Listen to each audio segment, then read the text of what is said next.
Torrington. I'm Eric Starkey. And I'm Crystal Albers. It's Thursday, May 11th. And you're watching Torrington Weekly. Yes, we're now a weekly video, so you can look for us every Thursday. If we're out of sync a little bit, it's because we're out of practice, but we'll get back in the swing of things. Yes, we'll figure it out.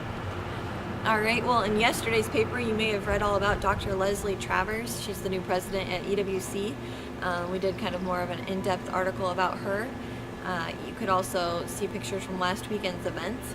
In tomorrow's paper, you can read about Totes for Hope, a charity that Shelley Duncan, a local realtor, started, and it's actually moved from just Goshen County to nationwide now. Wow. So, yes. That's There's Totes for Hope all across America, and it started here. Pretty big ripple effect from Goshen County. Yes, I would say so.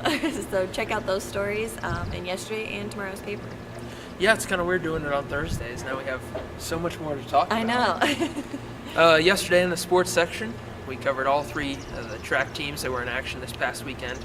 And the Lingo Fort Laramie Dogger boys track team won the CWAC championship, and it's the second year in a row they've done it, so they're forming a little dynasty here in CWAC. And it's kind of interesting because they're the only 1A school in the CWAC, so they went down to Pine Bluffs and beat up on some bigger schools around the southeastern corner of the state. So that's definitely a good sign for you Dogger track fans. And the Torrington track teams hosted the Wiseman Invitational this past weekend. Logan Harris has done it again. He broke the school record, I should say, earlier this season with a throw of 61 feet 6 inches in the shot put. Wow. And he has broken his own record. At the Wiseman Invitational, he recorded a throw of 61 feet 9.5 inches. And so he's setting the bar pretty high up there for anybody who's trying to pass him after he's done with the Blazers. So that's definitely something to make him angry. No, that's for sure. He's a Division I football player as well, so that's the double win. He can throw stuff at you and he can chase you down. In tomorrow's paper, you can read about 8 Eastern Wyoming College Lancer athletes have signed their letters of intent to play for NCAA schools around the country. 4 women's basketball players, 3 volleyball players, and 1 golfer have all signed to continue their education and athletic careers. 1 women's basketball player is going to Alaska in the fall. So you can read all about where those 8 Lancers are going in tomorrow's paper, and you can also read about a feature of what the coaches at EWC look for when they're recruiting.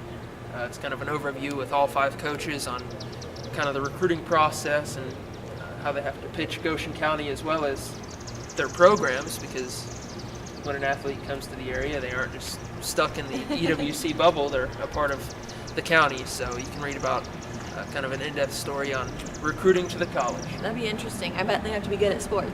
Well, yeah, that's definitely a qualification. All right, well, in this weekend's events, we have the PEO Parade of Tables at the Rendezvous Center, and they're expecting about 35 or more tables this year, and they're decorated in all different themes, and you get to actually eat lunch at the tables. It is kind of a women's event, so, and I guess you'll have to do some household chores or something, but mow the lawn. Yes, it'll be a good weekend for it, I hear, too. Yes. Yeah, that's true. The weather's looking nice. If you want to go to a track meet this weekend, Gillette's your closest one. Southeast and Lingo Fort Laramie will both be in Gillette for the regional meet. Torrington is heading to Thermopolis if you want to make a bit of a drive, and Torrington Soccer will be in Worland. So nothing really happening around town, but if you want to make a drive, you can see any of the sports that are all in action this weekend. And it's a good weekend to make a drive or just stay in the county and mow your lawn.